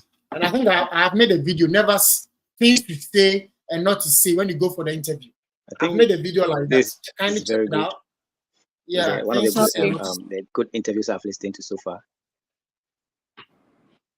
Oh, okay. She did well, eh? My name is Emmanuel. I'm going for J1 visa. J1 visa, you can join us. When you come, you are the back door. Media, if you don't join us on stage and you have the comment session and you don't allow us to train you, maybe my time is up. I'm going to make money. People want to give all your money to American embassy. You don't even send me money. And you want to come to a hiding. Okay. Mr. Joshua. Yes. About why I chose the program. I thought of bringing in a story, but where I'm going to, they don't have time for talking plenty. So I don't know. Zambia, it's not. I don't know. I know Ghanaians go there, but I don't think they will like to talk. So please, though I might cut you, but Zambia, there's no pressure. The pressure was compared to Ghana, they should know. Like you understand. So for that, they all like to talk. So as I'm saying, tell me about the program. We can talk about the years. It's a 2-year program. Talk about the Credit Awards. Talk about the professor you're going to work with. Yeah, the courses. And you can, if the visa has not cut you, you can go ahead and tell them the problem you have identified in the country. With that program you're going to study will give you the requisite knowledge and skill to come and solve. You can also talk about that. You understand? Okay, I have a story, so I don't know if I'll be giving few minutes to talk about the story. Yes, talk about it. Okay, so I have identified that my home country Ghana is progressing in terms of cultural practices and traditions. But the northern part of my home, that is Ghana, is lagging far behind in terms of gender equality and women empowerment. Especially, the male child is prioritized for higher or quality education than the girl child. And due to poverty, the girl child is also betrothed to old men as wives. So a study of this program will help me to create awareness and campaigns and also collaborate with some advocates in my home country to draft new policy reforms to help reduce the rate of poverty in my home country, especially the northern region. Are you a northerner? I'm not a northerner. I did a lot of research to get the story. But I think yesterday, one of the questions I asked you spoke about this, and I even said, I think this is the kind of topic these officers would like to hear. Yes, that was you asked me why I chose the school, and I brought in the professor I'll be working with, what some of her research, and then how it aligns with mine, that is gender equality and women empowerment. So that one is enough. Oh, okay. Yeah, so I think, so I mean, if you're given a chance, whether this program or why this school, well, some of the business, when they ask you why this school, they might not ask why this program. So any of them that you get a chance, and if it's of that has not cut you, you can put it in. You can connect them, yeah. Okay. Yeah, you can connect them. And if they repeat, you can still say the same thing. You can repeat it yourself. You can repeat yourself. Okay. And the annual income, the $1 million, is it enough? Does it make my husband look rich? The annual income. Annual income. Yes. I mean, your distance is 20 something. And how much is the annual income? 1 million. How much in dollars? So that's $1 million. When I calculated, that's what I got. $1 million. Hey, do you know the one you are talking about? 1 million. When I did the calculation for the annual income, that's what I got. So I don't know. I got it in cedis and I converted it to dollars. Yes. What about that guy's calculation? If your distance is 20 something and your sponsor has 80,000, it's enough. Would you 1 million? 80,000. Okay. Yeah, $80,000 is fine because if the person pays 20 something, they still have like 60 or 50 something to run the company. What? Hey, Okay. now if you have $1,000, it's not easy. Me The cry visa that officer dog, can even put mommy. if you have not $1,000, the visa officer can even put an administrative to go and check if is that money is in the account or something close to that money. That $1 million. $1 million. It's not small money. You're Hey, talking the here. guy $1 in the million. calculation. No, no, she. No, forget about that. I told you that guy. I'll Forget just about use that. the calculation. 80,000. Okay. How can you tell me that it's a 3 months bank statement? This is a close month. So multiply by. You are left with maybe you are left with 6 months for the year to end. So multiply by 6. That's how things are calculated. It's not true. Because even if your husband is running the company, all this all fun, you understand? He imports stuff or ship stuff from China or whatever. So the amount of money in the account, it keeps changing. It keeps changing. Okay. You understand? Okay. So at least 80,000 is I'll not just use them. Okay. Because if you want to mention big numbers, the visa officer will give me his bank statement. Or let us put an administrative and go and take the bank. So don't go and you need to help your sponsor, but the numbers should be accurate so that okay. I'll just use the 80,000 or 70,000. Yeah, but make idea and then I'll just finish. Okay. Mm-hmm. If you spend 1 hour 41 minutes, I need to end it. Or is there any other person? Maybe we can take the last person. I have to walk to. Hey, also the point. Today you came early. You've not joined us. Mr. Joshua, so please, I'll text you. I'll be leaving God willing. And then your questions in Kwa. And then your man ready for interview. Let me listen to Portia. Wait. Mr. Joshua. Yes. Yes. So I'll save the number and I'll text you. Because I can only make WhatsApp calls. Then I'll join the live as well. Yeah, join us. So a day before the interview, you can join us. Yeah, so I'll be leaving God willing tomorrow. My flight is at 5:40. Hey, safe flight. I think your interview is next week Monday. Yeah, Monday. Yeah. You want to go and know the place, get a hotel and all that. Yes, please. That's how content be saying. Maybe where I'll not get hotel. Oh, Madam will be on. Madam for no one I make her. No, I'm saying the interview is Monday. So why don't you travel less on Saturday and I'll be sir? Oh, Debbie, I want to go early. See, of course, I'll be going to the embassy to check and you want to relax before. Yeah, maybe some because share how the place is like. Surely they'll be interviewing other people. Not much share how it is like. The interview there's no any. Just the same way you're asking, the same way. It's not any big deal. Yeah. So just relax and you'll be fine. Okay. Thank you. You're welcome. I think I've interviewed Anaya. It's also Japan. You've been here, sir. You're not omitting yourself to talk. Okay, I'm closing. I've spent for today. I just want to ask questions about my DS160 before. I think I've answered you, right? Yeah, I have another question. Ask me. Let me end the live stream. Yeah, my question is: Do I need to go to the school and inform them that I want to change my sponsor for them to accept it before I change my DS160? Is your sponsor's name on the DS160? No, on the I-20. Yes. His name is on it. The I-20, yes.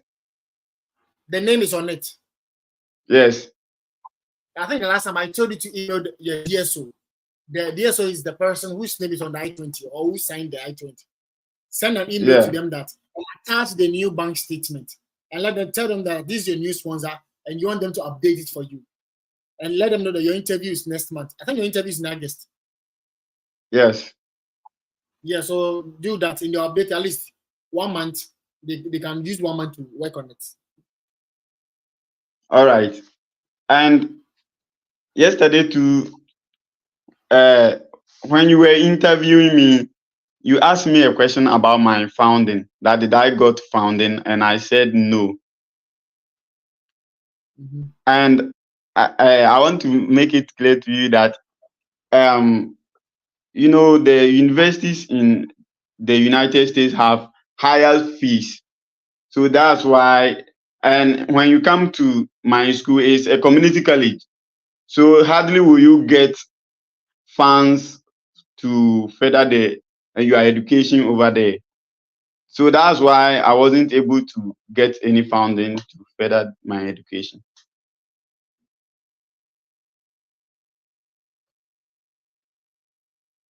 The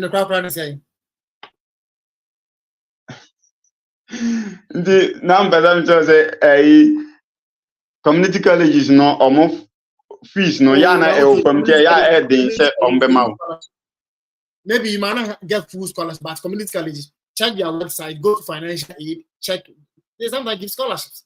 There are scholarships that you can apply. Go to financial aid. I checked the scholarship, but it was offered to them 2023. Maybe you didn't apply. Maybe you didn't. I checked there might be other scholarships. Yeah, because I've made, if you check on my channel, I've made some schools. I was able to explore their different kinds of scholarships. You understand? Different kinds of scholarships. But that's how you're supposed to do. I always use myself as an example. I get admission without scholarship. I need to do my research, university's website. I went every corner where I can get money to pay my fees. And that's what, as a student, you're supposed to do. You understand? Don't say I not get funding and you are proud of it. You don't get funding. No, if you not get funding, your chance of getting a visa is slim. Probably never deny high. In 1 year, also we'll send the code emails. Talk to professors. Professor, if you don't give me funding, maybe GPA and you. And think I'm the best person can talk to professor. Say, Professor, oh, help me get scholarship. I'm GPA, but me, my GPA is not good. But I still fought. I don't deserve it, but I'm still fighting. That's the kind of spirit you need to have. Even if you don't deserve it, you are still fighting for it. And I got tuition waiver. I didn't pay fees. Me, I mean, what take me away? No, me, I get it a low GPA. And low GPA too. No school award you because I am good academic GPA, or if you have a good transcript, which school, if you study hard, people who study hard, they are the ones who get awards. Am I lying? Me, I've not studied hard, but I got full scholarship. That's to tell you that in life, life is what you have to fight for what belongs to you. You understand? So don't the school did not give me, if you don't give me scholarship, I'll attack, I'll send emails. Fight like that. You understand? Send code emails and fight, and who knows? You might end up getting something. Go to university to explore, search a scholarship, or go to a search scholarship and read every scholarship, how you're going to apply. Send emails, code emails. Check on my channel. I've made a video on code emails. Get the sample, send emails to your graduate coordinator, your DSO, international admissions, graduate coordinator, and a graduate coordinator, anybody, media, everybody. As far as you're a professor or you work in a school, I'll send you code email. What if you're a cleaner in the school, I'll send you. Okay. Don't get scholarship. I even asked my DSO last I sent him a message and I asked him about the scholarships, but he told me that's why I'm having a sponsor. So since I'm having a sponsor and the school have approved it, I have to stick to that. When I was getting my I-20, they told me to add a sponsor's bank stay. I did it, and I still fought. Forget about that one, bro. Forget about that one. Your brother, when he came to America is everybody's taking care of your family. So you don't put your burden on somebody to come and pay any fee for you. So imagine, even if your brother is willing to pay 26,000 and is willing to pay, I don't know, I think your distance is 26 or no, even if it's 19,000. Imagine you fought. They are fine, you pay. But imagine you fought and you got good scholarship. Maybe he was willing to pay that $26,000. He can use that money to do something different, a different project. Because it's 19,000. Yes, 19,000. Bring to cities. You think it's more money? Empty foundation. You understand? So if you fight and you get a scholarship, and that's what you're supposed to do. Maybe you are lucky you have people to help. I went to Cyprus. Nobody helped me pay the fees. So Me, I know the family I'm coming from. That's why I fought. Nobody will be willing to pay because everybody has their own family. They are married with kids. They are taking care of. So I don't want to put my burden on somebody. I don't put my burden on people.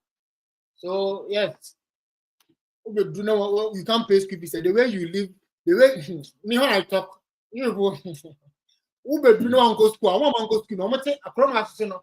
What's up, brother? Wow. Ambulance. What for you to show? You think it's immigration? They're going to take you to Ghana, and that's those who came here and they didn't go to school. That's the fear they are. I'm saying wow. No, me sure because they didn't go to school. What they think immigration is coming to chase them to Ghana, so they're always running. That's why I'm telling you, don't now. You have to every minute where you show. This country, they're always sick. So every the ambulance is running. So what wow, you may think immigration is coming to arrest you to Ghana, deport you. It's about the time system now fear no grandma on 5 years what maybe huh when they tell you maybe when I talk you know I have no problem. You get a visa approved, come here, you can't pay fees, and the school sack you.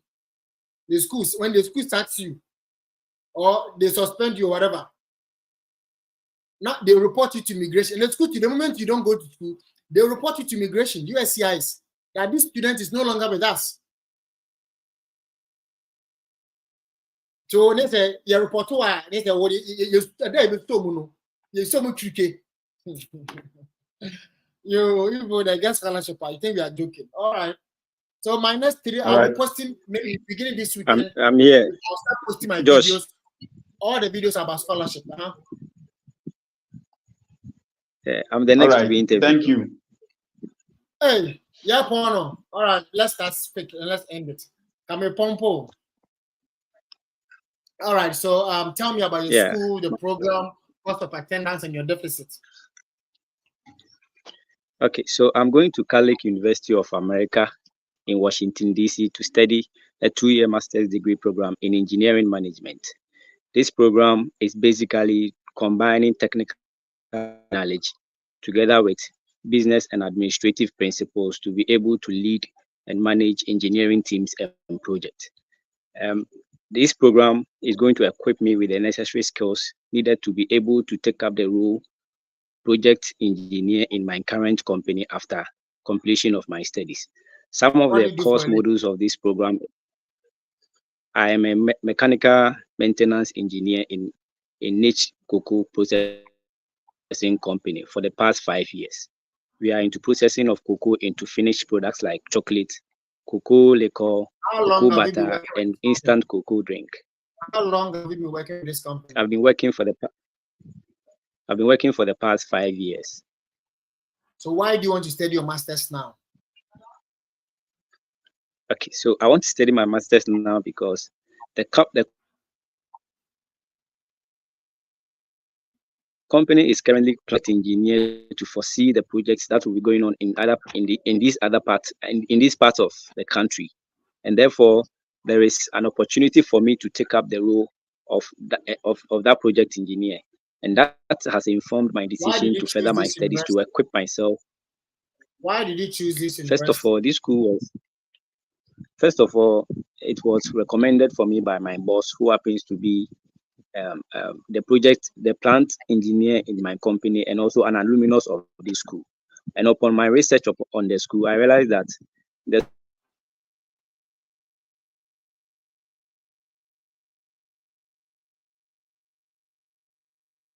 How did you hear about this university? How many schools did you apply? His network is bad. Kojo, can you hear me? School provides a student with that they bridge.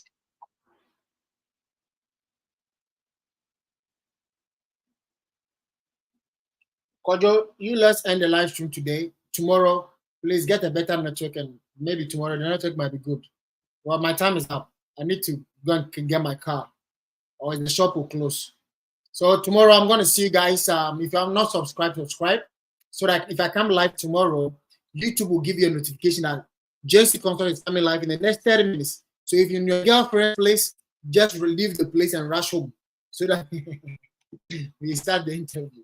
All right, so Kojo, we're gonna see you guys tomorrow. Last question. Last question. Charlie, my time is up. What last question? I'm listening. Oh, can the scholarship come outside from the school?